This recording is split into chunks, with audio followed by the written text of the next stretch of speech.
Tsahal attendait le bon moment pour prendre le Hamas au dépourvu. Vers 2h30 du matin, les forces israéliennes ont opéré dans l'hôpital Shifa pour la deuxième fois depuis le début de la guerre. L'opération semblait être prévue dans les moindres détails. Tout d'abord, les soldats ont encerclé simultanément plusieurs bâtiments du complexe pour empêcher les terroristes de s'en échapper. À l'intérieur, ils ont fouillé pièce après pièce à la recherche d'autres terroristes.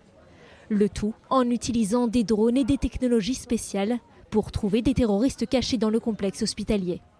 Durant toute l'opération, l'armée de l'air a apporté aux soldats un soutien aérien prêt à intervenir à tout moment.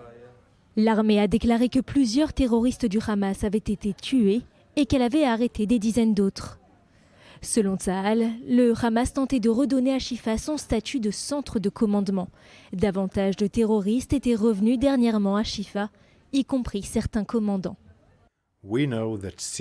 Nous savons que des terroristes de haut rang du Hamas se sont regroupés à l'intérieur de l'hôpital et l'utilisent pour commander des attaques contre Israël. Les forces ont été formées pour la mission et informées de l'importance d'éviter tout dommage causé aux civils, aux patients, aux équipes médicales et au matériel médical.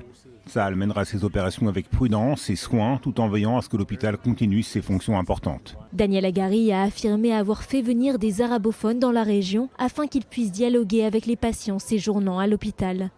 Dans le même temps, le porte-parole de Tsahal en arabe, Avichai Edri, a appelé les civils vivant près de l'hôpital et dans le quartier voisin Rimal à évacuer vers la zone humanitaire, signe que les combats se poursuivent dans la région.